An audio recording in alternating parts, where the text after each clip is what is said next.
Alléluia. Prions. Père, merci pour l'opportunité que nous avons d'être ici. Nous pourrions être morts, mais nous sommes en vie. Nous te remercions pour cette chance. Guide-nous pendant ce moment, nous te le demandons au nom de Jésus. Amen. Vous pouvez vous asseoir, s'il vous plaît.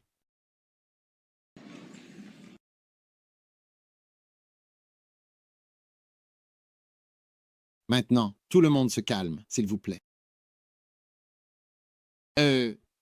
Qu'avons-nous écouté? Des prédications sur différents sujets, n'est-ce pas? Mais, vous devez savoir qu'en réalité, il faut vous procurer les livres, car je prêche à partir des livres. La semaine dernière, je prêchais « Neutraliser la malédiction ». Comment neutraliser une malédiction? Chapitre 1. Aujourd'hui, je reviens sur le thème de la paternité et des fils. 4 types de fils. Alors regardons cela. 4 types différents et variés de fils ou de filles. D'accord? Numéro 1, le fils prodigue qui revient. Qu'est-ce qu'un fils prodigue? Un fils prodigue est exactement quelqu'un qui s'éloigne de son père et de la maison de son père. Il a dit, un certain homme avait 2 fils. Et le plus jeune dit à son père, « Père, donne-moi la part de bien qui doit me revenir. » Et il leur partagea son bien. Peu de jours après, le plus jeune fils rassembla tout ce qu'il avait et partit pour un pays lointain. Là, il dilapida sa fortune dans une vie de débauche. Amen. Donc, ces 4 types de fils ou de filles, vous devez les connaître et décider de ne pas être le mauvais type d'enfant.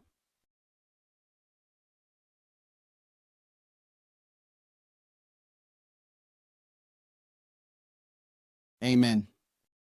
Alors, quelle est la principale caractéristique de cet enfant?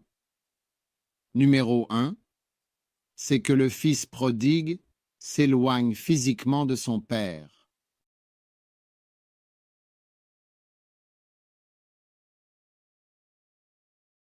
D'accord? Maintenant, quand tu viens à l'église, par exemple, tu sais, n'est-ce pas? Tu sais.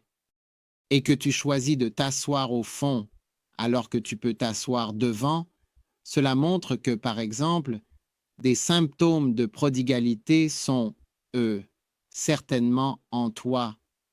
En fait, miséricorde. Oui, cela montre que des symptômes de prodigalité sont à l'œuvre parce que tu as une tendance à t'éloigner. Tu vois? Regarde le verset à l'écran. Luc 15 dit ceci. Et seulement quelques jours après, le plus jeune fils rassembla tout ce qu'il possédait et partit pour un pays très lointain. Donc, aussi loin que possible. C'est en fait la même chose pour beaucoup d'entre vous à la maison avec vos parents. Si vous êtes vraiment à la maison avec vos parents, vous choisissez toujours, en quelque sorte, d'être loin de leur présence, en réalité. Tu vois? Bonjour. Oui, tu choisis d'être très loin, éloigné à plusieurs kilomètres du lieu exact où se trouvent tes parents. Alors pourquoi? Qu'est-ce qu'il y a en toi qui veut fuir leur présence? Espoir, peu importe la raison, ils sont ennuyeux. Ils sont très vieux. Ils sont vraiment méchants. Ils parlent vraiment trop. Ils le sont. Ils ne comprennent rien. Tu vois? Je dis juste que, voilà, cette tendance à s'éloigner, cette tendance à partir. Tu comprends? C'est de ça que je parle. Et c'est l'un des types, parmi les 4 types de fils dont je prêche à partir du livre. En fait, il y a 4 types de fils, en réalité. J'espère que tu en es conscient.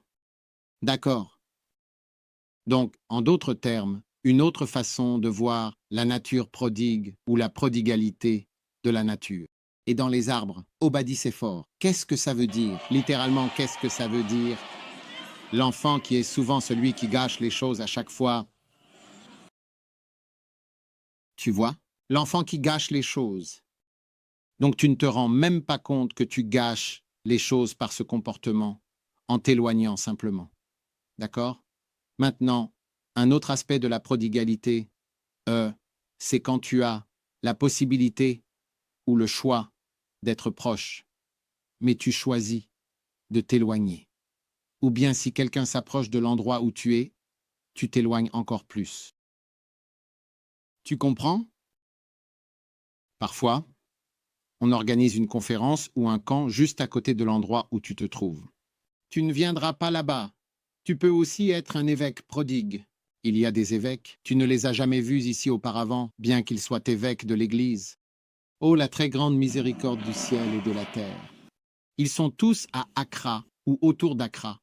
Ils ne viendront pas ici, mais tu vois certaines personnes venir, alors que d'autres, qui sont même ici, ne viennent jamais. Donc cet esprit, ce sont tous des fils. Je ne dis pas qu'ils ne sont pas des fils, mais les fils sont différents. Ils ont différents types. Tu vois? Hein? D'accord. Alors, choisis d'être un certain type de fils. D'accord? Donc, quand ta première réaction est de t'éloigner, tu vois, peut-être que tu ne peux pas te permettre d'être... tu ne peux pas. Tel que c'est, tu es proche de ton père, mais dès qu'une opportunité se présente, Charlie a plus tard alligator dans un crocodile sauvage.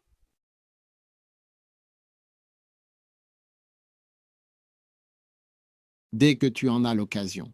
J'essaie juste que tu te vois toi-même, parce que ce n'est pas facile de se voir soi-même. Ce n'est pas facile de voir certains aspects de ton corps. Parfois, il te faut même 2 ou 3 miroirs pour voir certaines parties de ton corps, comme le dos ou les pieds. Et tu serais étonné de découvrir à quoi cela peut vraiment ressembler si tu voyais certains aspects. Alors, merci. Mais ce que je dis, c'est que Dieu, euh, lui-même te montre, par le mystère de sa parole, comment tu es et à quoi tu ressembles.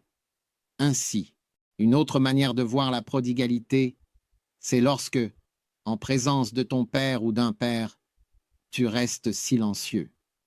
Mais quand tu es en présence d'autres personnes, tu parles.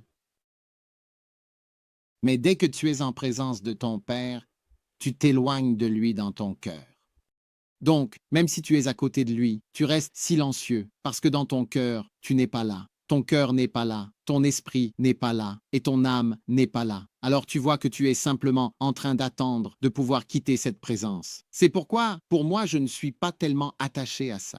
Je veux dire les salutations. Celui-ci dit qu'il arrive. Celui-là dit qu'il part. Celui-ci dit qu'il arrive. Celui-là dit qu'il est arrivé. L'autre dit qu'il part. Tu sais, ce n'est pas de la communion quand tu annonces que tu es venu et que tu annonces que tu repars. Je voyage demain. Je suis arrivé. Ce ne sont que des formalités. Et je ne suis pas porté sur les formalités. Je suis porté sur réalité.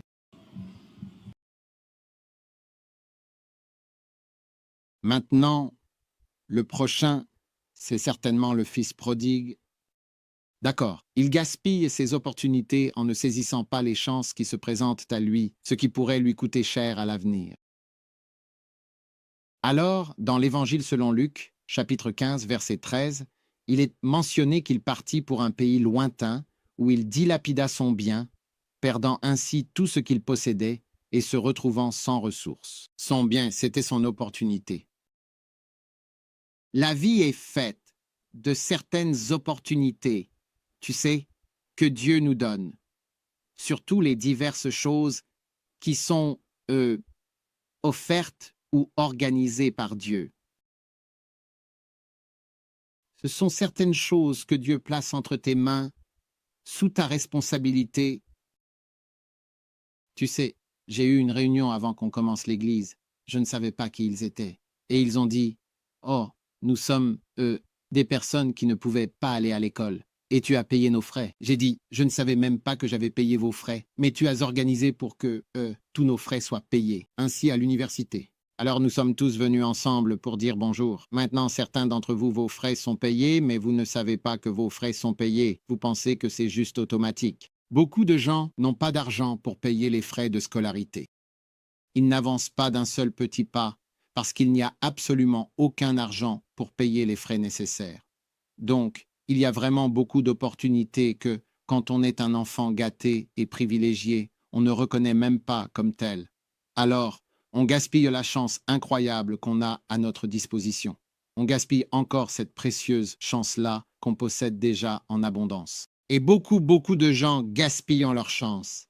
Et parfois, on n'a pas beaucoup de chance dans la vie. Parfois, on n'a qu'une seule chance. Parfois, il y a une deuxième chance, parfois une troisième. Mais parfois, on n'a qu'une seule chance. Et si on joue avec, c'est fini. Il a gaspillé ce qu'il avait. Donc, quand il est rentré à la maison, le père a dit au frère aîné, « Tout ce que j'ai est à toi.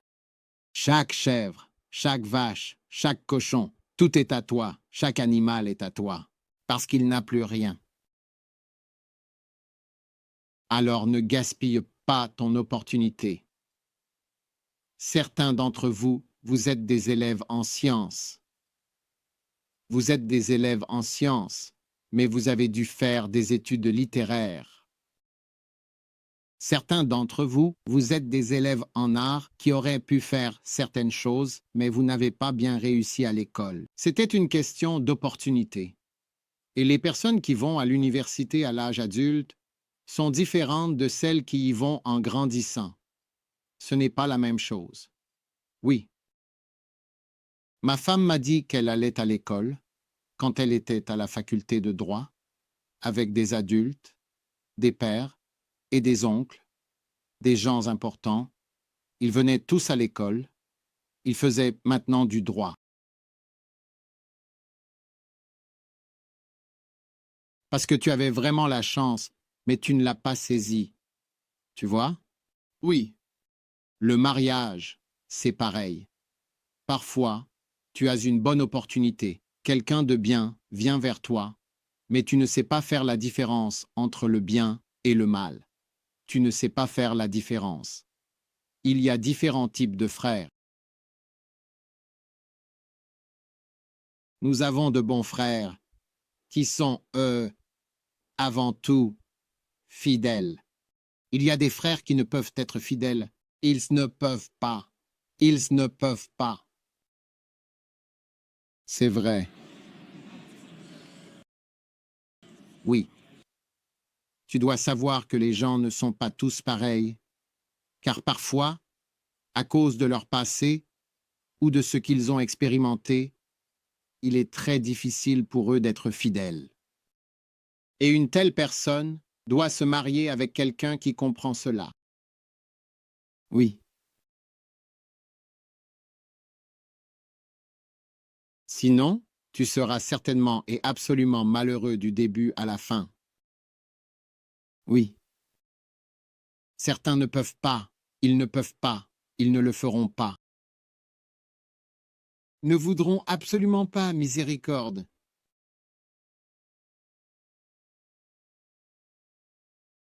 Cela dépend du type de personne qui est envoyée par Dieu à toi, ce qui peut varier.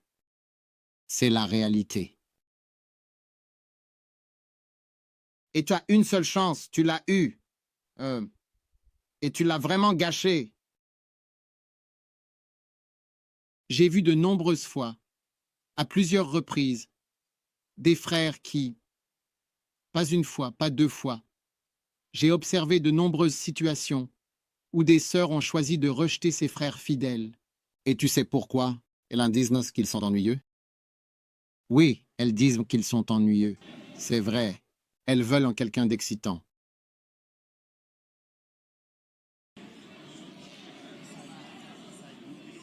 Oui. Non, je te le dis, tu sais, ma prédication est basée sur mes interactions et mes expériences dans l'Église en tant que pasteur depuis 35 ans.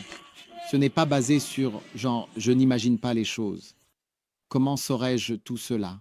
Parfois, quand je prêche, tu te demandes « Comment saurais-je tout cela ?» Oui, ouais, c'est ennuyeux. Elles veulent certainement quelqu'un de plus excitant et dangereux, comme ça, parce que le danger est palpitant. C'est pour ça que certains films sont appelés des thrillers. C'est un thriller parce qu'il y a du danger dans le film. Euh, oui, bien sûr. Nous avons des opportunités dans l'Église pour exercer notre ministère si nous prenons nos étoiles. Je leur ai donné à tous de grandes opportunités, mais ils ne les ont pas prises au sérieux. C'est vrai. Je ne devrais pas prêcher sur des choses réelles. Je devrais prêcher sur des choses pas réelles. Ouais. C'est pour ça que tu ne les vois plus. Tu ne les vois plus du tout. Ouais. Parce qu'ils ont perdu leur chance. Ouais. Tu sais, chaque dimanche, après l'église, disons, 100% du temps après le culte, je passais toujours environ 70% de ce temps avec les étoiles. Oui. Tu te souviens? Ouais, tu te souviens? Les étoiles étaient comme des personnes spéciales. Je parlais toujours avec les étoiles. Je parle de l'époque de Lagoon, certainement. Ouais, toujours. C'était une chance spéciale pour eux. Mais ils ne l'ont pas, ils ne l'ont pas, ils ne l'ont pas apprécié. Miséricorde, un fils prodigue. Donc c'était des filles et des fils prodigues. Oui, parce qu'ils ont gaspillé les opportunités qui leur avaient été données. C'est pour ça que tu vois de nouvelles étoiles, de nouvelles personnes sont toujours désignées. Bien sûr, il faut toujours de nouvelles personnes. Mais c'est souvent parce que certaines personnes n'ont pas su apprécier les opportunités qu'elles avaient et qu'elles ont été rejetées. Tu sais quoi? Quelque chose que Dieu m'a dit il y a quelque temps. Il m'a dit que je suis un remplaçant de quelqu'un. Je suis le remplaçant de quelqu'un. Oui. Et je crois que chacun est comme le remplaçant de quelqu'un. Oui. Il y a des gens qui auraient pu me financer dans le ministère.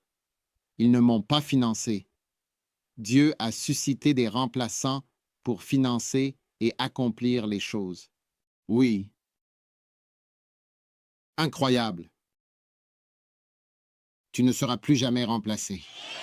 Mais tu sais, ce genre de prédication, n'est-ce pas? Je n'essaie pas de prophétiser de bonnes choses. J'essaie de te donner des avertissements profonds. Tu dois vraiment être vigilant. Parce que je crois que c'est une année pour neutraliser les cas. Oui.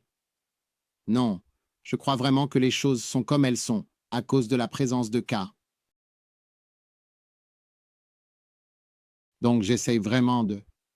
Et je peux voir, après 35 ans, c'est la moitié de 70. Passer avec les mêmes personnes, on peut comprendre pourquoi les choses sont comme elles sont.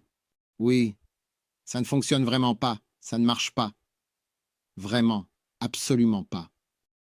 Et ce que j'essaye de dire, c'est que si tu prends un poussin, je t'ai parlé de ces poussins d'un jour que le pasteur avait achetés, il faisait du commerce et il les nourrissait, mais ils restaient petits comme ça. Maintenant, je pense que certaines personnes les mangent même quand ils sont encore petits comme ça. Parce qu'une fois, je suis allé dans un restaurant et ils ont parlé de poulet bébé ou je ne sais plus quel nom. Ils utilisent un de ces noms psychédéliques qu'on trouve dans les restaurants. Et quand le poulet est arrivé, s'il y avait une assiette, il était petit. Le poulet était petit.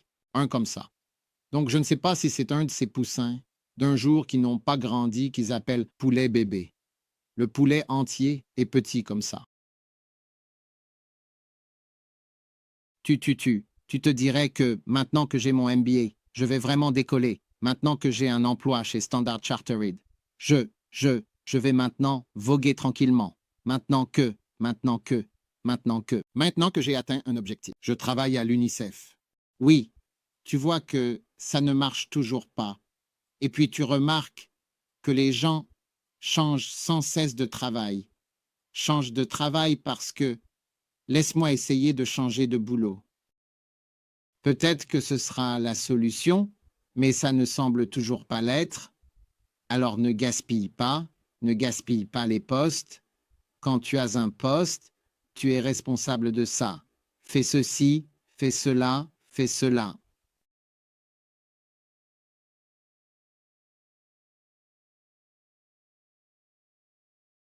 Ne le gaspille pas. Ne le gaspille pas.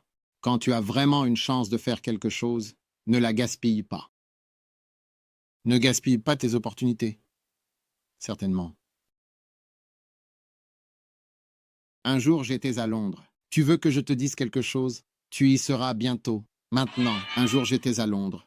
Je me souviens qu'il faisait froid, il y a de nombreuses années, et j'avais une réunion avec quelques pasteurs, puis j'ai partagé certaines choses avec eux. Et maintenant, plusieurs années plus tard, j'étais avec l'un des pasteurs qui était, à cette réunion. Mais je ne me souvenais même pas qu'il y était. Nous n'étions pas nombreux, disons 15 personnes. Je ne pense pas que nous étions 20 au maximum. Il m'a montré maison après maison qu'il possédait. Il a dit, quand nous avons eu cette réunion, je ne possédais rien. Je n'avais rien. Mais ce que tu as dit, je l'ai pris certainement au sérieux. Il a dit, voici ma maison, voici ma maison, voici ma maison, voici ma maison. Oui, il m'a montré différentes maisons. Oui, il a dit que cette réunion, c'était tout. Oui, il a dit, je te dois une maison. Ouais. Alors, frères et sœurs, cette réunion était une opportunité. Mais je suis sûr que certaines personnes sont reparties de la réunion en disant qu'est-ce qu'il connaît à tout ça. Vous voyez ce que je veux dire. Alors, ne gâchez pas votre chance d'être ici. Certains d'entre vous sont dans la First Life Church. Tu ne sais pas comment fonctionne l'Église. Le jour où tu seras envoyé comme missionnaire, tu seras perdu et tu t'étoufferas parce que tu étais ici, mais tu ne t'es jamais vraiment impliqué dans le travail. Tu venais juste écouter les prédications et tu repartais, mais tu ne t'es jamais vraiment enraciné quelque part dans le ministère. Tu gaspilles ton opportunité de faire tout ce qu'il y a à faire. Il n'y a aucun département dans lequel tu ne devrais pas travailler. Partout où tu as une chance, il faut que tu sois là. Tu as eu l'occasion de compter les offrandes. Au lieu de les compter humblement, tu les voles. Je veux dire, tu vois, ils transformaient l'opportunité en malédiction. Si tu veux voler, au moins pas à l'église, pas dans la maison de Dieu. La malédiction plus forte, je pense qu'elle est vraiment plus grande, oui. Tu sais, le président Bush, je crois qu'il était à une réunion, en pleine discussion, et quelqu'un s'est levé de manière inattendue et lui a lancé ses chaussures, ce qui a causé une réaction parmi les participants. Tu sais, plus tard, je lisais la peine qu'ils ont donnée à ce gars. Combien d'entre vous ont déjà lancé leurs chaussures sur quelque chose ou quelqu'un? Levez la main, hein? Avez-vous déjà été condamné pour ça? Donc, selon à qui vous faites quelque chose, le résultat peut être différent. Alors, si tu veux vraiment voler et voler à Dieu, fais très attention. Si tu veux vraiment critiquer ou parler, alors parle avec précaution. Eh bien, selon la personne dont vous parlez, vous serez surpris de ce qui peut vous arriver. Alors, frères et sœurs, un fils prodigue est quelqu'un qui gaspille ses opportunités, sa vie. Tu ne seras jamais gaspillé. Chaque garçon avec qui tu couches et tu t'amuses est en train de te gaspiller. Il te gaspille. Oui, tu deviens peu à peu moins précieuse. Ne pense jamais que tu es belle, parce que beaucoup de garçons te regardent. Beaucoup de gens mangent du wakié. Pas parce que c'est cher ou bon, mais parce que c'est bon marché. C'est pour ça que beaucoup de gens en mangent. Donc, quand beaucoup de gens jouent avec toi, ce n'est pas parce que tu es belle ou autre, mais parce que tu es bon marché. C'est la raison. Oui, la vraie raison beaucoup de gens mangent du wakié, c'est parce que c'est bon marché. 5 se dit, 2 se dit. C'est abordable, c'est disponible. Il y a du poisson, tout ce que tu veux, tu peux l'avoir. Combien? 5 villes? Oui.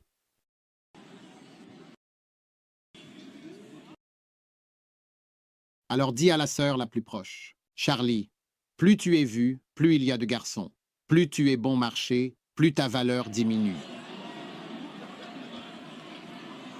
Regardez-moi attentivement dans les yeux, sans détourner le regard, et prononcez lentement et clairement ces mots importants avant que je ne réalise pleinement que vous me regardez fixement. Je regarde une sœur.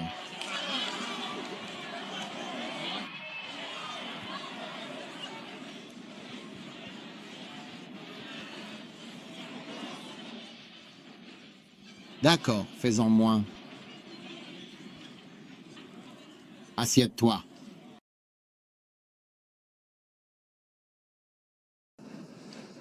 Et quand tu es un frère, plus tu joues avec des filles, en fait. Écoute, plus tu joues avec des filles, et en as, en fait, plus tu es un monstre, plus tu es un prédateur. Ah, c'est ce que tu es, en fait. Tu es un prédateur, tu es un chasseur, et tu es un loup. Oui, tu es un danger et un monstre.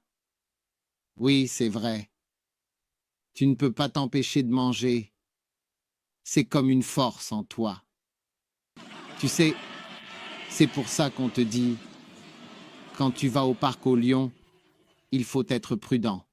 Ne sors pas de la voiture, parce que ceux-là, ils mangent tout, y compris ceux qui, leur apportent de l'argent et les nourrissent. Oui, ils mangent, et ils n'ont aucune limite. Ils n'ont aucune limite. Ce sont des monstres. C'est pour ça qu'on regarde les lions. Tout le monde regarde parce que c'est un monstre.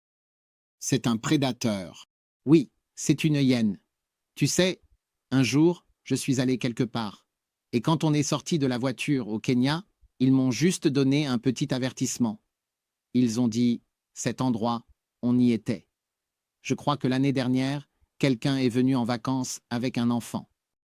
10 ans. L'enfant avait 10 ans. Ils étaient là quand soudainement, une hyène, est sortie de nulle part, a attrapé l'enfant et l'a emporté. Oui, c'est un monstre, c'est un prédateur. Et certains frères sont, des monstres et des prédateurs. Aucune fille n'est en sécurité près de toi. Aucune fille. Dès qu'une personne est près de toi, c'est fini. Ça chute brusque. Donc vraiment, aucune fille n'est en sécurité dans ta vie.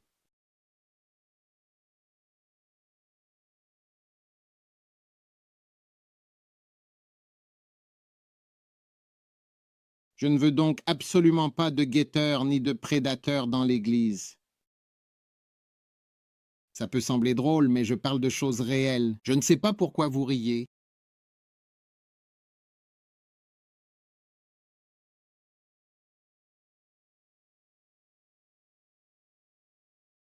Maintenant, un fils prodigue subit la perte de beaucoup de choses précieuses et importantes à cause de sa folie insensée et de ses voies rebelles et imprudentes, le laissant dans une situation difficile. Il doit maintenant faire face à la réalité de ses choix. Alors, vous savez, je vous enseigne à être de bons fils et de bonnes filles. Ne subissez pas la perte de nombreuses choses importantes. Ne perdez pas. Ne perdez pas. Ne subissez pas de pertes. Il a subi des pertes. Il a perdu beaucoup de choses. Vous m'écoutez? Donc si vous voulez gaspiller les opportunités, ne les gaspillez pas. Ne les gaspillez pas, car cela vous fera certainement subir une perte. Vous avez déjà, en effet, perdu beaucoup de choses. Maintenant, une bonne chose à propos du fils prodigue, ce qui, selon moi, le maintient parmi les meilleurs fils, c'est que ce fils prodigue est bien connu pour sa capacité à faire demi-tour. Faire demi-tour, c'est lui qui a fait un demi-tour complet, un virage à 180 degrés. 180 degrés.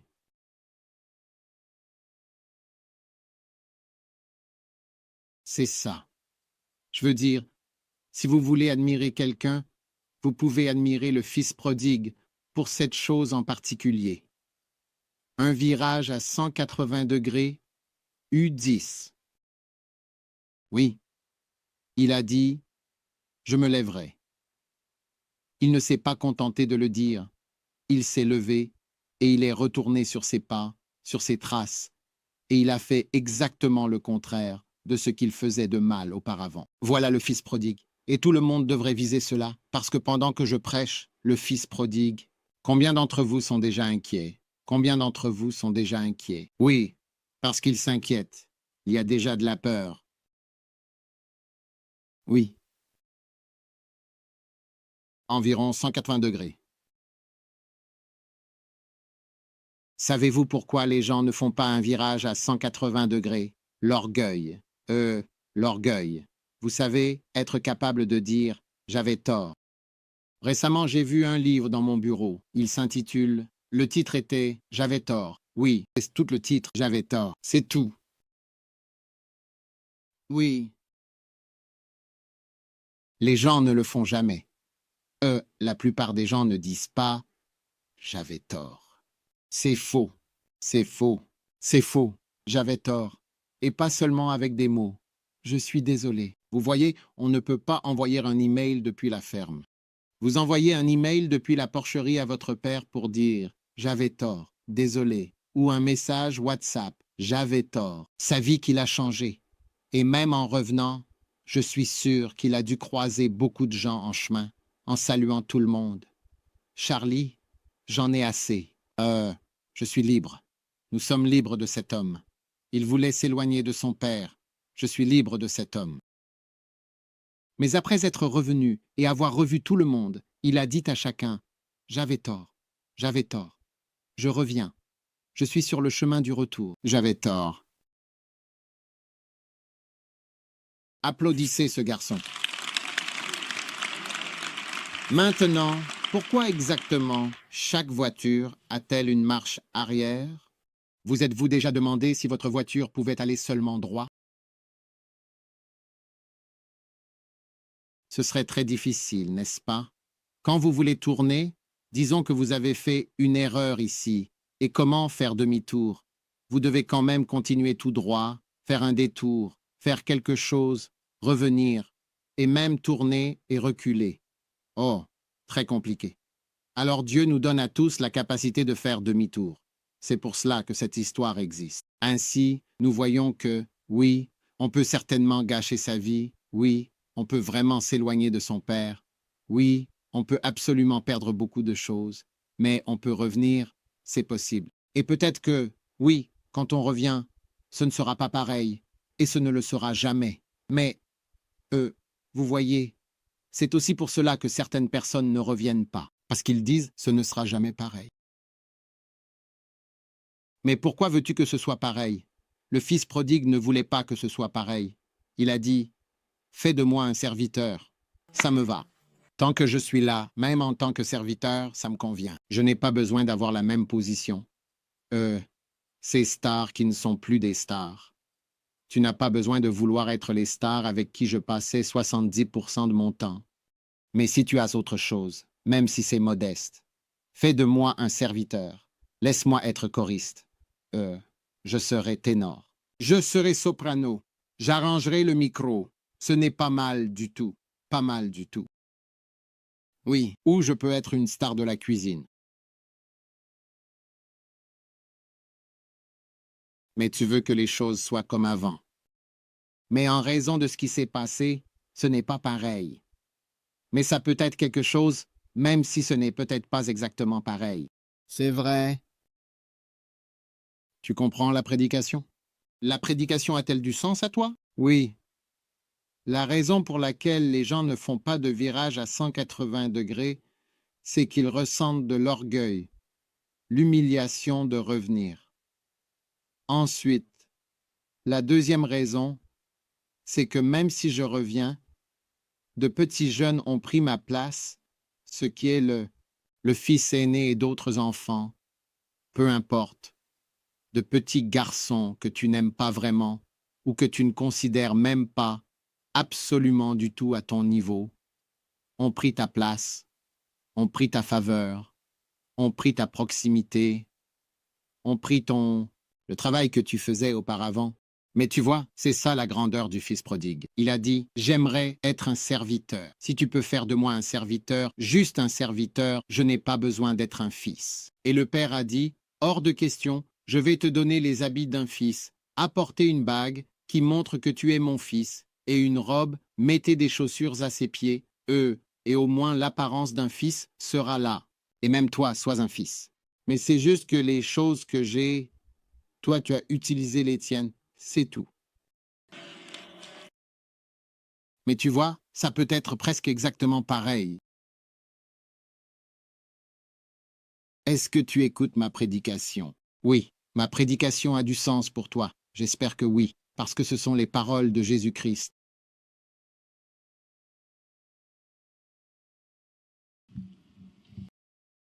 Amen. Numéro 2, c'est-à-dire 4 types de fils précisément.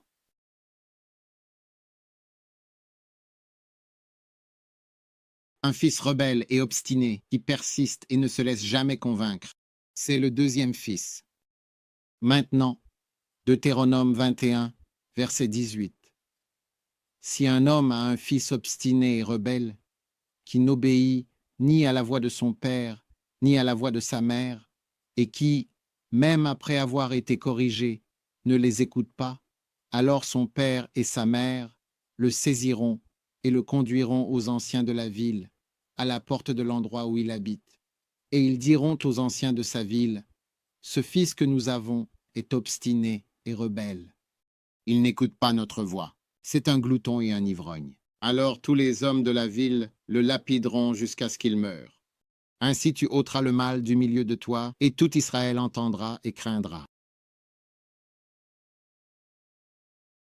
Premièrement, un fils obstiné et rebelle est, réfractaire aux instructions. Donc à partir d'aujourd'hui, tu ne dois plus être réfractaire aux instructions. C'est comme si c'est difficile de t'instruire. Tu sais, quand quelque chose est résistant, c'est difficile d'avancer sur ce chemin. Tout ce qu'on va te dire deviendra une longue réunion et plusieurs réunions. Mike Murdoch a dit que toute personne à qui tu dois donner des instructions 2 fois ne devrait pas être ton employé. Je suis sûr qu'il resterait aucun employé.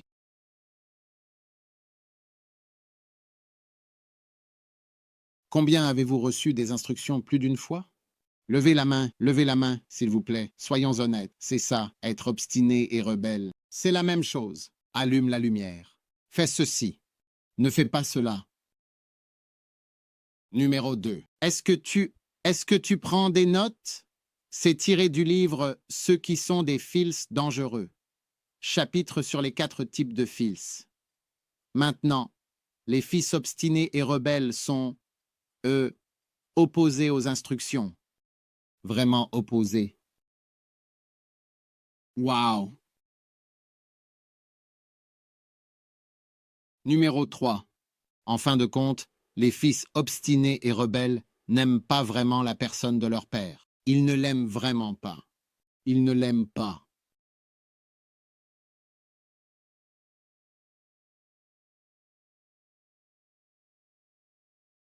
Oui, monsieur cependant, ils ne l'aiment pas. Tu dois vraiment aimer ton père. Tu dois certainement aimer ton père. Que ce soit ton père biologique, ton père spirituel ou autre, tout ce que ton père fait, que ce soit intentionnel ou non, qui te pousse à ne pas l'aimer, d'accord, essaie de surmonter complètement cela et essaie de ne pas te laisser abattre, car c'est une semence qui cherche à te retourner contre lui. Alors essaie de surmonter ce que c'est chez lui et essaie de comprendre ce qu'il est que tu n'aimes pas. Essaie de le surmonter et essaie de ne pas te laisser abattre, car c'est le diable, c'est le piège qui essaie d'entrer. Numéro 4. Les fils obstinés et rebelles n'aiment pas les méthodes de leur père.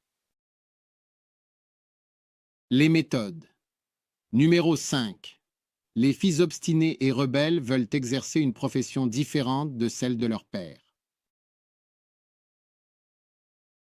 Tout ce que ton père est exactement ce que tu ne veux pas être. S'il est au NPP, tu veux être au NDC. S'il est au NDC, tu veux être au MPP.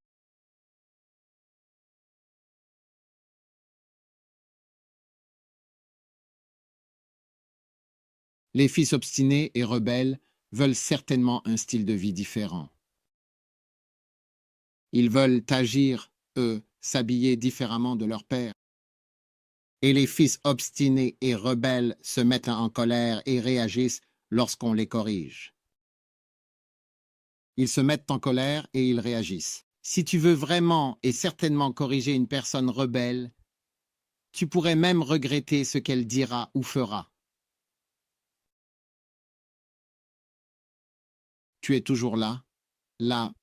La Bible dit que, s'il y a un enfant obstiné et rebelle, c'est une opposition flagrante. Quand on parle, des forces rebelles venant du nord, Dieu nous en garde, ou que des rebelles arrivent, c'est ce que cela signifie. Ils sont contre tout. C'est ça, être vraiment un rebelle. Rebelle, ils sont contre tout. Je vais donner quelques exemples de ce contre quoi ils s'opposent. Ils sont contre la personne. Ils sont vraiment contre ses méthodes, ses manières, ses paroles, et tout ce qu'il fait, son style unique, ses ordres, ses instructions, et sa vie entière, entièrement. Donc, si ton père se trouve être une bonne personne, car tu ne peux pas toujours choisir le type de père que tu as, si tu as un père qui est impliqué dans beaucoup de choses mauvaises, ta rébellion te servira bien parce que tu seras contre toutes ces mauvaises actions. Il ne va pas à l'église. Donc toi, tu vas à l'église, n'est-ce pas? Il pratique l'occultisme. Toi, tu fais le contraire.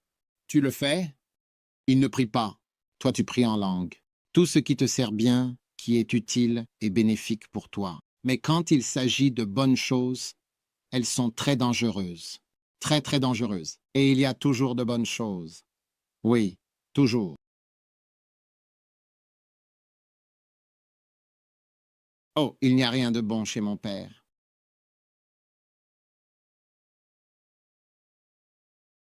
Il n'y a rien de bon chez ton père? Même Jésus a donné un bon exemple d'un voleur. Il a dit, je viendrai comme un voleur. Tu sais, il regarde les voleurs et dit, j'aime la façon dont le voleur vient. Je viendrai comme ça, comme un voleur dans la nuit. Oui, et il a aussi emmené un voleur au paradis, donc il y a toujours quelque chose de bon.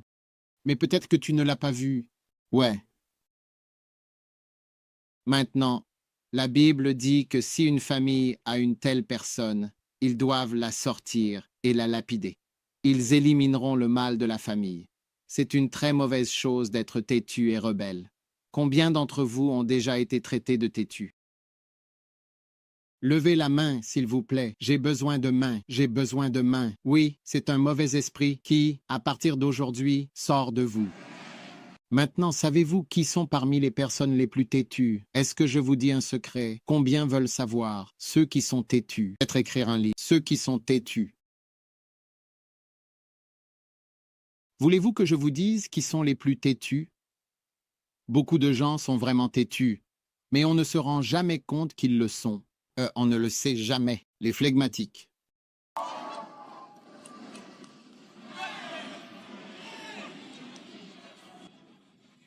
Ben, savez-vous pourquoi les flegmatiques sont les personnes les plus agréables à rencontrer? Ce sont les personnes avec qui c'est facile de s'entendre. Les flegmatiques. Oh, vous les aimez tout simplement. Maintenant, les colériques tombent généralement amoureux des flegmatiques, mais ils ne le savent pas. Ils ne le savent pas.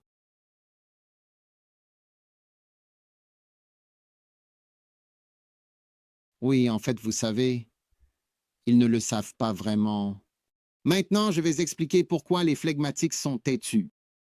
Ces quatre tempéraments sont nommés d'après des fluides corporels, également connus sous le nom d'humeur. Le colérique est nommé d'après quel fluide? La bile. Vous savez, la bile. Quand on tue un poulet, il y a un petit liquide verdâtre. Vous l'avez déjà versé? C'est, ça coule. C'est comme un liquide, n'est-ce pas? Il est intéressant de noter que, ensuite, le sanguin est nommé d'après le sang. Le sang, c'est le sanguin. Sanguin. Le sanguin, c'est le sang. Oui, certainement, le sang. Vous voyez, le sang coule. Et ensuite, le mélancolique est nommé d'après quoi?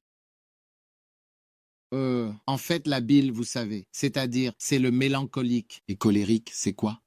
La colère en fait aussi partie. Le phlegmatique est nommé d'après le phlegme, qui, quand vous, et vous, quand vous le crachez dans l'évier, il ne part pas, il reste là.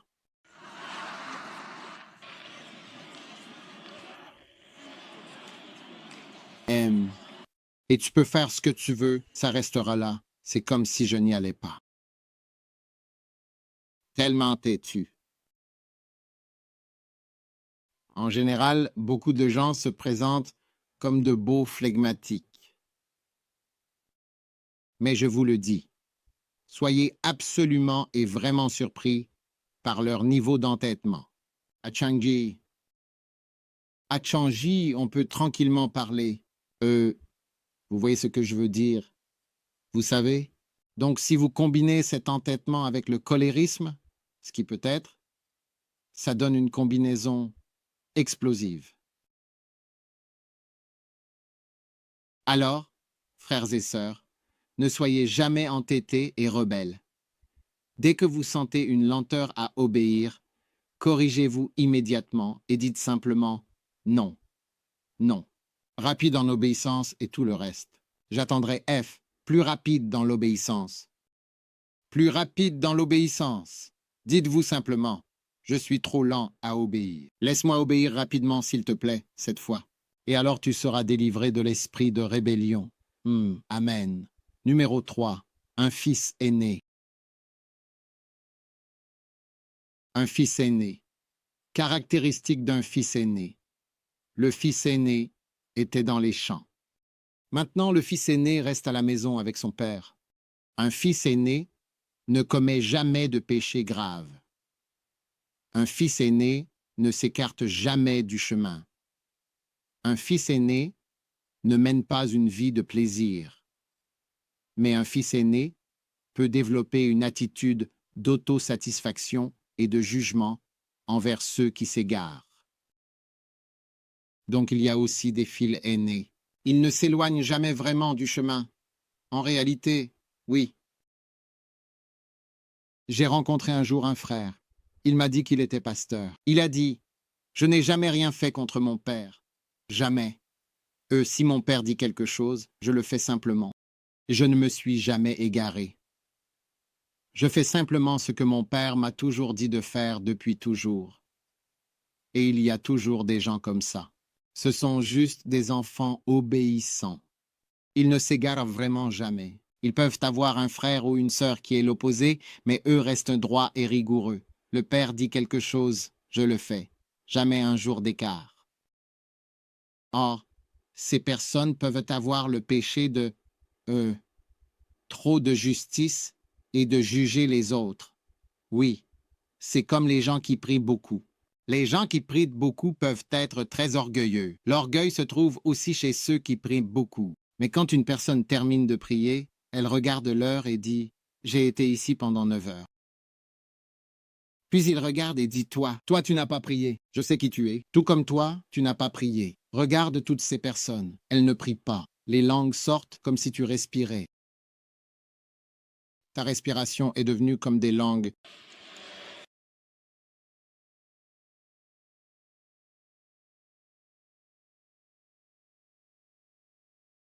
Tu écoutes, hein?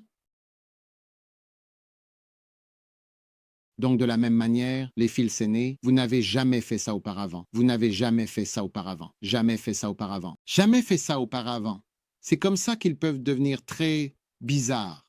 Oui, et je te le dis maintenant, tu n'aimeras vraiment pas être près de gens qui te jugent. Eh bien, tu sais déjà, tu sais. Ouais. Tu sais, Jésus. Jésus tend toujours la main. Jésus aime tout le monde. Jésus aime les mauvaises personnes. Tu l'entends rarement condamner une personne Qui as-tu entendu Jésus condamner? Jean 3, 17. Jésus lui-même a dit que Dieu n'a pas envoyé son Fils dans le monde pour condamner le monde. Il n'est pas venu pour condamner, mais pour que le monde soit sauvé par lui. Jean 3, 17. Oui, il ne condamne pas les gens. La femme de Samarie, hein? Celle qui avait 5 maris. Regarde bien. Il a dit, Charlie, continue. Continue.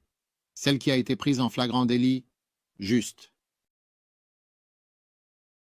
Continue, il lui a dit, toi, ceux qui veulent la tuer, vous savez bien que vous n'êtes pas innocent. Je suis sûr qu'il les a vus tous venir pour commencer à lapider. Tout le monde est parti. Et il a dit à la femme, regarde, ne refais pas, rentre chez toi. Pierre, qui allait exactement le renier, il lui a dit, quand tu seras converti, affermis tes frères. Tu es perdu, c'est pour ça que tu parles autant. D'ici à ce que tu entendes coucou. 3h30. Tu sais, le coucou sonne à 3h30. Il y en a un autre. Il est 5h20. Tu dois connaître l'heure. Tout le monde arrive à 3h de l'après-midi, puis à 3h30 du matin. Cela signifie qu'il y a 2 moments d'arrivée distincts. L'un, tu m'as trahi. C'est seulement à Judas qu'il a dit cela. Il aurait certainement mieux valu pour lui que... Mais même Judas, il ne l'a pas rejeté. Il a permis à Judas d'assister même au dernier repas. Judas était au dernier repas, un moment très intime. Tout le monde était appuyé sur Jésus. Celui-ci était appuyé sur lui. Ils échangeaient quand ils sont tombés. Ouvre bien ta bouche. S'il te plaît. C'est ainsi que Jésus était avec les disciples. Judas était là. En fait, il a dit, « Celui à qui je donne le morceau trempé, celui à qui je donne, combien d'entre vous ont déjà pris du thé ou du Milo? Tu mets le pain dedans et tu voilà, le morceau trempé. Ne soyez pas gênés de le faire. » Certains sont gênés de le faire. Jésus le faisait. Je ne vois pas pourquoi on ne voudrait pas faire ce que Jésus faisait. Tu devrais aimer ce que Jésus aime. Commence à le faire dès aujourd'hui.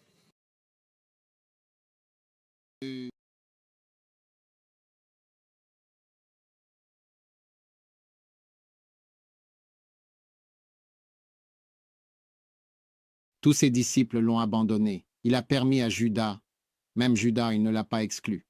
Si tu lis Jean, vers le chapitre 5, la Bible dit qu'il savait qui allait le trahir, bien avant qu'il ne le trahisse. Mais il a dit qu'il aurait mieux valu qu'il ne soit jamais né.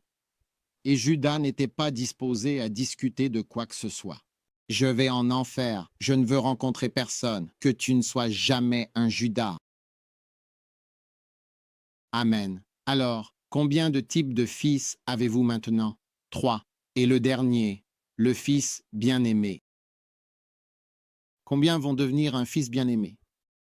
Une fille bien-aimée aussi. Matthieu 3, 13. Et lorsqu'il fut baptisé, il monta directement vers les montagnes, hors de l'eau. Les cieux s'ouvrirent, il vit l'Esprit de Dieu descendre sur lui, et il dit, « Celui-ci est mon fils bien-aimé, en qui j'ai mis toute mon affection. Voilà ce qu'est mon fils bien-aimé. » Puis une autre fois, il les emmena sur la montagne. D'accord. Et eux, dans Matthieu 17, 1, 5. Et pendant qu'il parlait encore, une nuée lumineuse les couvrit. Et voici, une voix sortit de la nuée et dit, « Celui-ci est mon fils bien-aimé, en qui j'ai mis toute mon affection. » Très bien. Alors, qu'est-ce qu'un fils bien-aimé, premièrement? Un fils bien-aimé est quelqu'un qui se soumet à l'autorité. Jésus a été appelé un fils bien-aimé dès le tout début de son ministère. Lorsqu'il a accepté les conditions humbles de l'appel, il n'avait même pas encore obéi à l'appel. Il s'est simplement laissé porter humblement par le fait d'être sur terre. Il est allé vers Jean-Baptiste, est entré dans l'eau, a rejoint la file, a rejoint le groupe, et il est simplement descendu. Non, il n'y avait pas de prédication. La prédication ne fait pas de toi un bien-aimé. Pas de guérison, absolument aucune puissance, vraiment rien. Juste se laisser porter, vraiment se laisser porter, simplement se laisser porter. Il a rejoint le groupe, rejoint la foule, s'est laissé porter par tout ce qui se passait. Baptême. Combien baptisés? Alors, il a dit, je veux qu'on s'incline. Il s'est incliné complètement. Il se laissait porter. Il ne s'est pas retiré. Quelle que soit la position humble ou l'appel humble que Dieu te donne, laisse-toi porter avec. C'est ainsi que tu commences à devenir un enfant bien-aimé. Oui, c'est comme ça qu'on devient meilleur. Je n'ai pas écrit la Bible. Tu m'as vu écrire? Tu m'as déjà vu écrire la Bible? Alors ne me regarde pas comme ça. J'ai dit que je n'ai pas écrit la Bible. La Bible a été écrite, nous sommes tous ici. Pourquoi l'a-t-il appelée? Voici mon fils bien-aimé. Matthieu chapitre 3. Pas dans Matthieu 4 qu'il est tenté. Après le chapitre 4, il commence à prêcher. Il n'est allé nulle part. Il vient juste de naître dans les chapitres 1 et 2. Puis, au chapitre 3, il reçoit ce baptême. Ensuite, il est appelé fils bien-aimé. Voici mon fils bien-aimé. Il n'a rien fait d'autre que suivre humblement tout ce qu'il y avait, tout ce que Dieu a dit. Cet homme stupide avec pas stupide, mais avec une sorte de pagne. Il prêche, mange des sauterelles, il appelle les gens à suivre le courant. Et si jamais vous allez au fleuve Jourdain, vous comprendrez pourquoi vous ne voudrez pas y être baptisé. Ouais, je suis allé au fleuve Jourdain. Où ça? Là où Jean-Baptiste baptisait. Ah, tu sais, ils m'ont demandé si je voulais être baptisé. J'ai dit, moi je ne veux pas. J'ai déjà été baptisé. J'ai dit non. C'est un petit fleuve qui est vraiment très boueux. Tu n'aurais pas envie d'y être baptisé. Et il fait très froid ou très chaud ou peu importe. Je veux dire, il y a une autre partie. Tu peux même être baptisé, mais là. Mais Jésus y est allé complètement. Mais si t'en ressors, tu seras couvert de boue. Ouais. Les gens veulent être baptisés. Et Jésus a dit, combien de paroles as-tu? En fait, je le veux. Il a suivi le courant et y est allé. Alors, laisse-toi porter. Oh oui, je suis un jeune homme. Je me laisse porter. Ça n'indique pas que tu te laisses porter. Les jeunes peuvent aussi être très orgueilleux. Oui.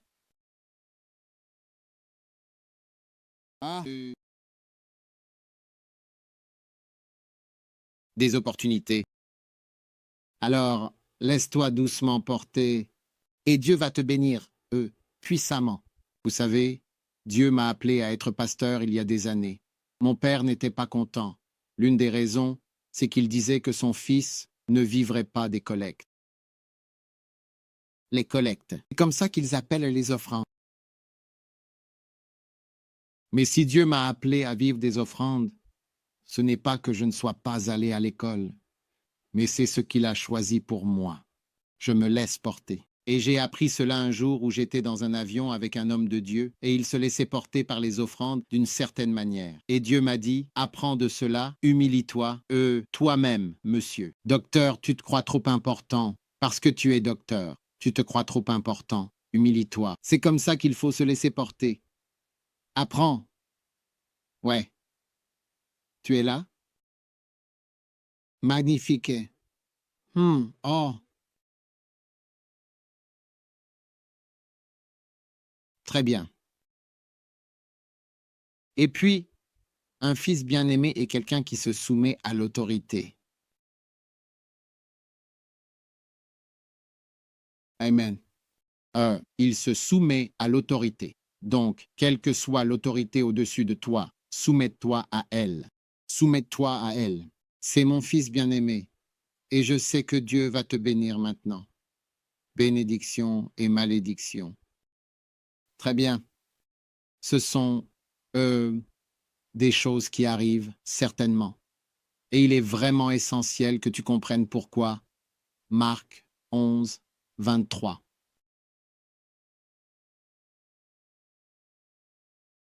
Alors que nous arrivons juste à la fin, je veux que tu vois quelque chose.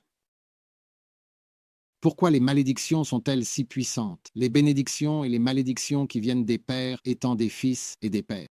Parce que Jésus a dit dans Marc 11.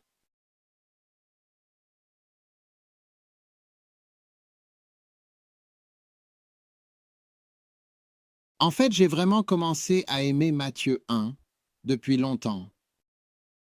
Regardons ainsi Matthieu 22.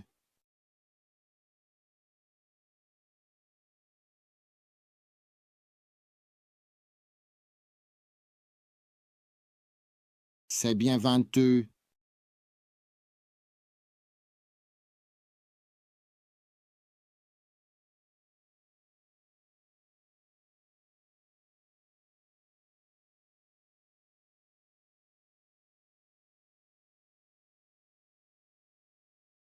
Oui, Matthieu 21, verset 19. Maintenant, verset 18. Le matin, comme il retournait en ville, il eut un peu faim. Et quand il vit un figuier sur le chemin qu'il empruntait, il s'en approcha lentement et n'y trouva absolument rien d'autre que des feuilles vertes et épaisses. Et il lui dit, que jamais plus aucun fruit ne pousse sur toi désormais pour toujours.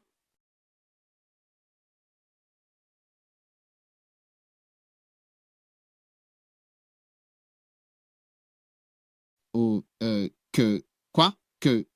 Donc, ce que cela signifie, c'est que, à partir de maintenant, il n'y aura plus aucun fruit qui pourra pousser sur toi, et cela pour toujours, sans exception ni retour en arrière possible. Pour toujours. Waouh! Et aussitôt, le figuier se dessécha. Parce que l'implication de cela, que plus aucun fruit ne devait venir de toi, signifie en fait que tu dois te dessécher.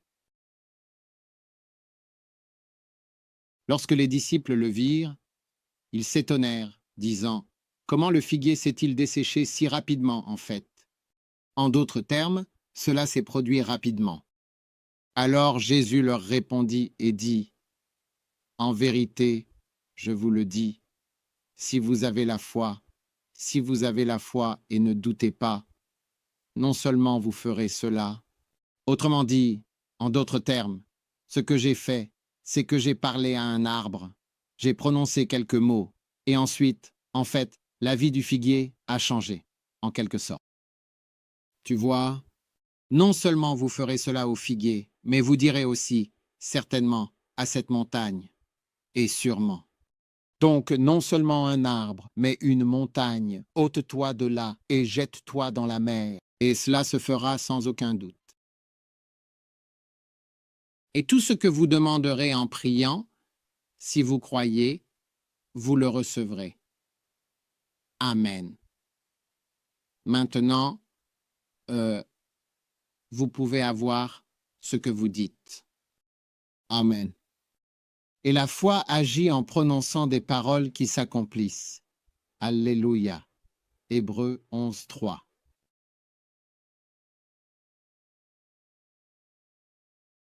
Il est dit, c'est par la foi, en effet, que nous comprenons que les mondes ont été formés par la parole de Dieu, de sorte que ce qu'on voit n'a pas été fait de choses visibles. Amen. Les choses visibles ne sont pas, en réalité, faites de choses visibles. En fait. Cela signifie donc que vous pouvez créer des choses. Vous pouvez créer des choses avec des paroles. Tu vois, hein? Allô? Eh bien, allô? Tu pars, n'est-ce pas? Tu t'endors? Tu peux créer des choses uniquement en parlant avec ta voix. Tu peux les créer. Donc quelqu'un peut créer de la confusion pour toi en parlant sur toi. Certaines personnes peuvent créer de la stérilité dans ta vie en te disant certaines choses. Oui. Deutéronome 28, verset 22.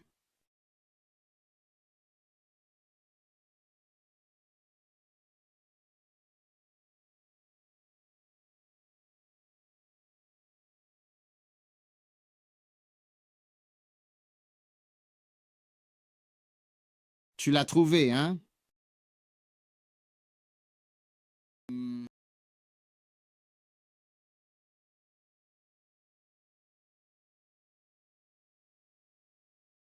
Tu l'as trouvé?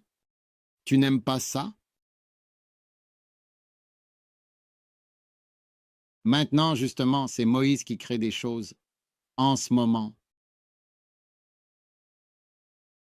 Tu es là? Il est actuellement en train de créer des maladies diverses et des conditions variées. Oui, c'est vrai. C'est le verset 22. Mais Moïse parlait, je crois, vers le verset 15 ou quelque chose comme ça. Il disait que si tu n'écoutes pas, vérifie le verset 15, cela arrivera. Si tu n'écoutes pas la voix, ne pas obéir pour faire cela, parce il n'avait pas d'autre pouvoir. Voici ce qui va se passer. Tu vois, il faut faire attention aux différents commandements de Dieu. Amen. Non, je t'explique pourquoi les choses sont comme elles sont. Regarde, verset 22. Et il dit, le Seigneur te frappera d'une consumption. La consomption est certainement une condition d'émaciation. Oui, certainement, l'affaiblissement. En effet, c'est vrai. Et les maladies qui sont, comme ça, sont, par exemple, notamment, comme le VIH, la tuberculose et aussi le cancer. Ça devient petit. Et elles sont toutes d'une certaine manière. La tuberculose est la seule bactérie qui ne réagit pas aux antibiotiques. Tu sais, tu vois, l'un des versets, je pense, si tu regardes plus bas, le gaz à l'écran, il parle il dit, dont tu ne pourras être guéri. C'est comme frapper d'un mal dont tu ne pourras être guéri. Il y en a beaucoup comme ça. Oui, c'est ça. Verset 27. Dont tu ne pourras être guéri. Oui. Revenons au verset 22. 22. Et il est question de consomption et de fièvre. La fièvre. Tu as toutes les maladies. La fièvre découle de toutes les maladies, du paludisme à n'importe quoi, de la grippe à tout le reste. Ce sont tous des cas. Et avec une inflammation. L'inflammation, c'est toutes les maladies. Tout ce qui se termine en ite, appendicite, colite, conjonctivite, arthrite, gastrite, hépatite. C'est ça, l'inflammation. Cellulite, cholécystite, c'est la vésicule biliaire. Otite moyenne, oui. Rhinite, oui. L'hépatite, qui est une maladie, est une inflammation du foie. L'arthrite est une inflammation des genoux. La conjonctivite est une inflammation des yeux. La gingivite est une inflammation de la langue, des gencives, de la langue. Glossite, inflammation de la langue. Le Seigneur te frappera d'une inflammation très intense et d'une brûlure extrêmement extrême. C'est comme des sensations de brûlure. Et beaucoup de ces choses beaucoup d'entre elles n'ont pas de solution.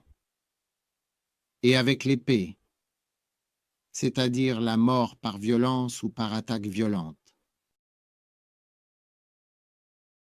Et avec la brûlure, blasting en anglais, signifie la rouille ou le mildiou. Fléau, ce qui signifie une sorte de dépérissement ou de délabrement et de détérioration. Et cela fait aussi référence au fléau des plantes. Délabrement. Tous les bâtiments délabrés que nous voyons. Fléau. Regardez autour, voyez la brûlure. Et ensuite avec la moisissure. La moisissure est un cas intéressant. Cette moisissure évoque la pâleur, être pâle. Anémie. Leucémie. Je veux dire, leucémie myéloïde chronique. Leucémie myéloïde aiguë. Vraiment. Leucémie aiguë, à savoir lymphoblastique. Différents types. Maladies myéloïdes du sang. Moisissure. Notamment.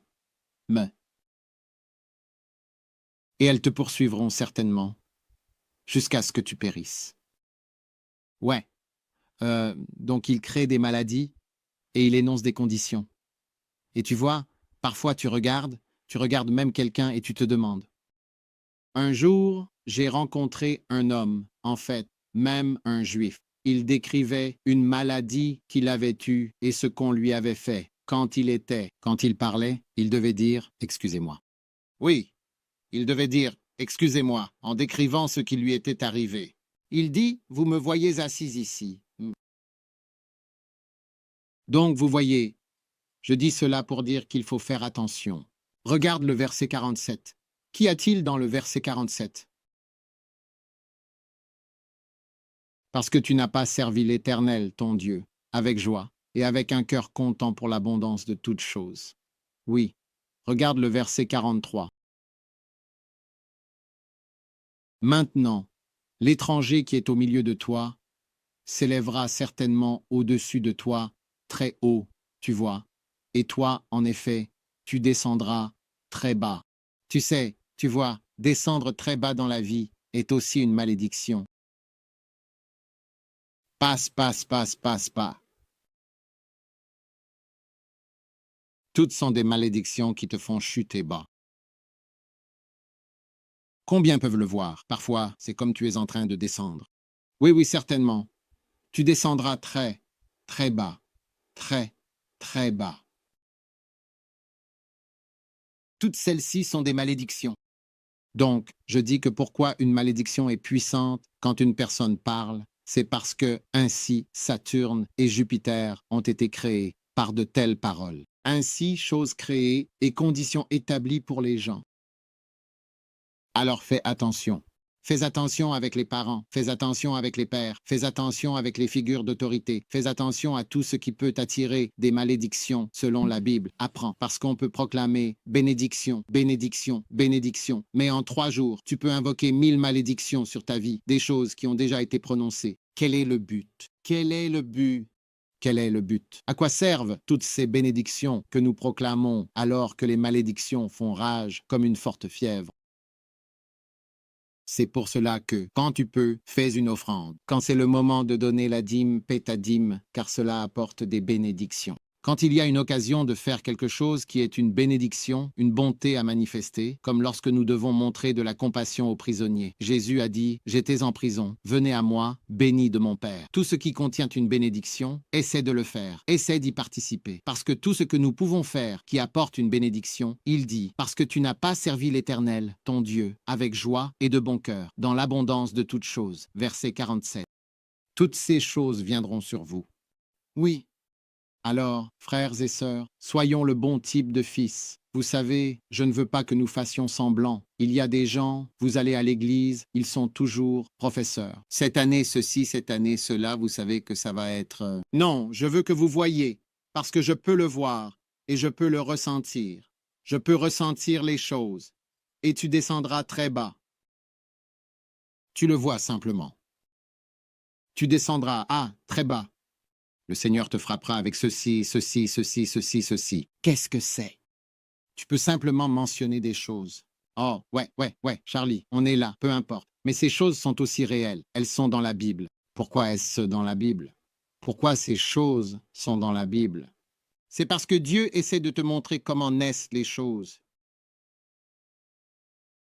Pourquoi est-ce cela? Il essaye de te montrer cela pour que tu puisses y échapper, en tant que jeune personne, avant que tu n'actives tant de malédictions sur toi-même. Certains d'entre vous pensent « Oh, la seule chose qui peut apporter une malédiction, c'est si je couche avec ma sœur ou un parent, ou si tu couches avec ta mère, ou un crime odieux comme ça, qui semble complètement irréaliste. Tu comprends? Maudire! Quand elle arrive, tu meurs soudain. Ne pense pas comme ça. Ah, regarde toutes ces choses. Tu ne meurs pas soudainement.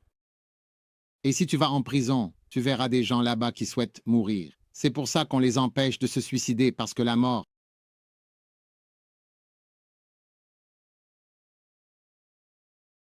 Tu sais, quand je travaillais à l'hôpital, surtout dans le service médical et parfois en chirurgie, j'avais peur. Quand j'allais à l'hôpital, je revenais. J'étais effrayé. J'ai réalisé que j'avais peur des maladies que je voyais et des choses qu'on faisait aux gens. J'avais peur. Oui, sûr, certains médecins pourraient te le dire. Une sœur m'a dit qu'elle savait. Elle travaillait à la banque du sang, le service du sang. Tu vois des jeunes venir avec une leucémie. Je ne savais pas leucémie, un cancer du sang. Des jeunes, très jeunes, des personnes différentes. J'ai lu qu'elle disait qu'elle commençait à avoir peur. Pars maintenant. Elle est partie vite. Ne travaille pas là-bas. Tu finis par avoir peur. Je vois des gens mourir, toutes sortes de choses. Des opérations. Quand ils font une opération, on se demande s'il reste un humain, ce qu'il reste de la personne. Quand tu vois les césariennes et d'autres choses, environ 40 paires de ciseaux attachés à la personne. La personne est là. Ils ont sorti l'intestin, l'ont mis de côté. C'est comme une chèvre. Et après, oui, il y aura tous les menteurs ici. Des menteurs.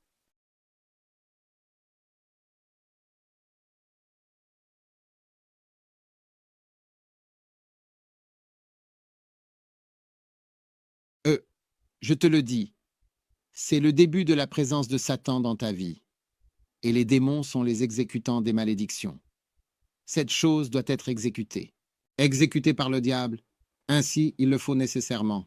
Seul un démon peut faire cela. Je te frapperai d'une brûlure extrême. Qu'est-ce que c'est? Tu es sauvé de ces malédictions au nom de Jésus. Alors, frères et sœurs, débarrassons-nous de la méchanceté ainsi que des autres éléments qui peuvent également contribuer aux malédictions dans nos vies. J'espère que vous m'écoutez. Combien d'entre vous ont grandi en mentant? Levez la main. C'est presque comme si c'était normal. Alors, quand on prêche, combien ont déjà menti? Ce n'est pas drôle.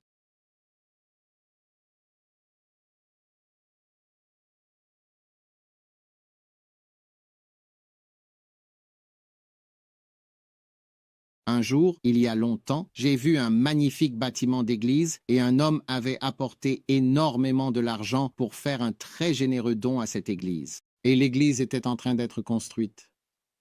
Un homme avait vraiment apporté beaucoup d'argent. Plus tard, l'affaire entourant l'argent, l'homme qui avait donné l'argent, l'homme qui avait fait le don, le soin qui entourait cet homme, tu n'arrives même pas à y croire. Tu vois, parce que ce n'est pas juste. Oh, je vais donner de l'argent. Et oui, ou quelqu'un a dit, oh, j'ai entendu que, euh, comment tu appelles ça? Ils ont dit, un prophète a parlé. Allons donner un peu d'argent à un orphelinat. Tu as entendu cette histoire, n'est-ce pas? Allons donner un peu d'argent à un orphelinat pour que ce ne soit pas comme ça. Chaque serpent, chaque vipère, chaque forme de mal dans ta vie, cette année, cette année, cette année, c'est quelque chose que tu dois certainement décider personnellement. Quelque chose de personnel est en train de sortir de toi en tant que jeune personne. Plus jamais cette méchanceté ne pourra être trouvée en toi, au nom de Jésus. Je vois des serpents sortir de toi, au nom de Jésus. J'ai dit la semaine dernière l'histoire d'un homme avalant un serpent, cherchant de l'aide pour le sortir. Aujourd'hui même, la puissance de Dieu est en train d'arracher les serpents de ta vie. Au nom de Jésus-Christ, Amen. Tout serpent que tu as hérité, j'ai dit, tout serpent que tu as hérité, tu perds cet héritage aujourd'hui. Au nom de Jésus. Tu ne peux pas utiliser la puissance du juju et dire que tu prospères dans la méchanceté. Cela ne marchera pas. Ça ne marchera pas bien. Ça ne marchera pas bien. Ça ne marchera pas bien. Tu penses que tu fais quelque chose dans l'église?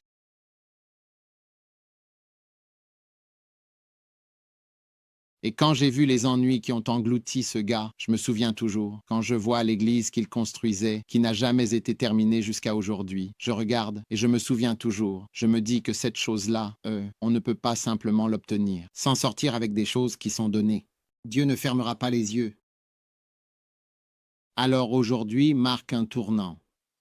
D'un fils rebelle, d'un fils méchant à un bon fils, un fils bien-aimé.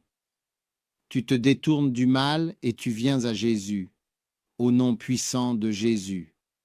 Ton Père sera fier de toi à partir d'aujourd'hui. Oui, tu deviens un enfant préféré.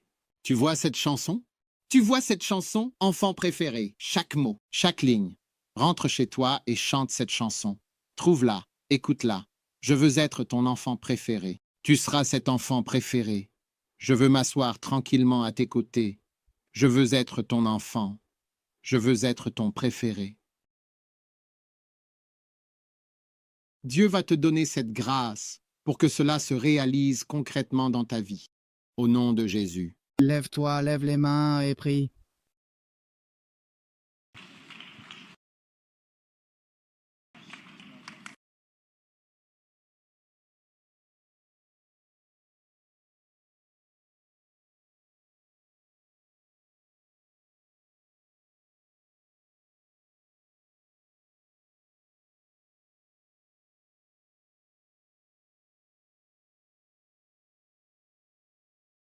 Prie simplement. Prie, prie juste un instant. Prie le Seigneur. Masatwala shamdes mandali bara. Ainda sandala madele moshintu kele barama lo libre. Talabakaloset talamandalibum shemandala balibim. Il viendra toujours à toi. Il le fera certainement. Ar-Rahman dali, Ar-Rahman ash-Shundur, la tazahman daliva, malah lamah malah, Shandor, lama, kabbale, bada badaba, Allah Ramadan alama sambolina rabbah dina baba. Tout le monde prie. Priez un instant. Priez le Seigneur. Merci Père pour ce moment. Passa telerona bolerema charamana telebere larema danamandele bari barabari. M.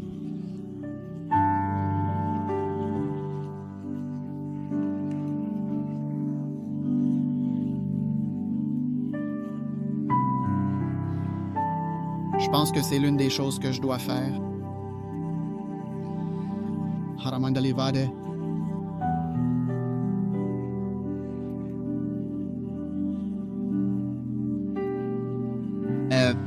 M.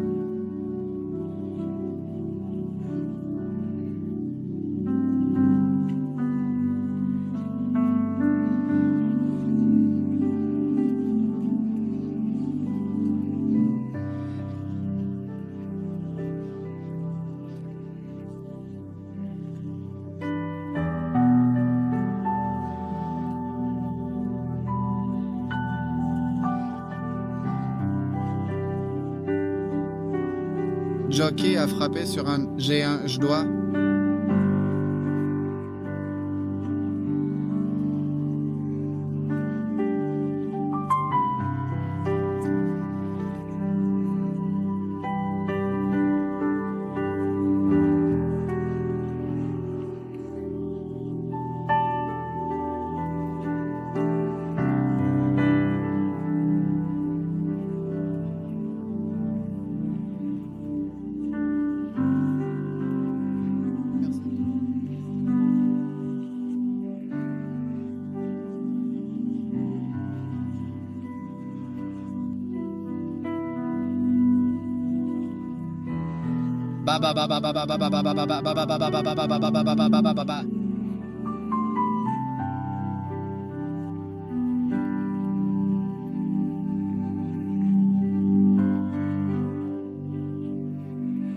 Je suis Alana Baraderevandak, vendeur 11.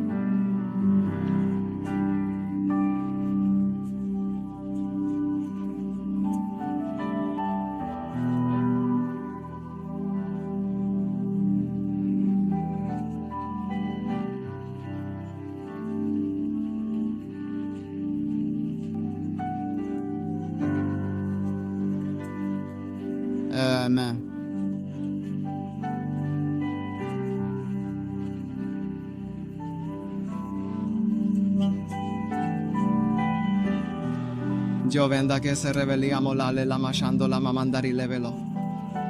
Merci. Oh oui, certainement, mon cher Père. Merci pour la bénédiction d'aujourd'hui. Merci pour ta parole. Ton Saint-Esprit bienveillant qui nous guide. Conduis-nous vers ta volonté parfaite. Levez les mains bien haut, Père. Nous mettons nos vies entre tes mains. Tout ce qui ne va pas dans nos vies, Seigneur, ainsi que tout ce qui ne va pas également à cause des malédictions que nous avons invoquées et provoquées sur nous-mêmes. Jésus, nous te remercions de ce que nous laissons derrière nous. Nous laissons derrière toutes ces choses mauvaises Nous faisons demi-tour comme le fils prodigue qui a pu faire un virage à 180 degrés. Et nous nous détournons des malédictions et de la méchanceté. Merci. Merci. 2020 est une année de renversement, sans précédent. 2020 est une année où nous nous extrayons des malédictions, des choses maudites et des lieux maudits, en nous libérant progressivement de ces influences néfastes et en nous éloignant de ces endroits oppressants. Au nom de Jésus. 2020, mon année de grande bénédiction.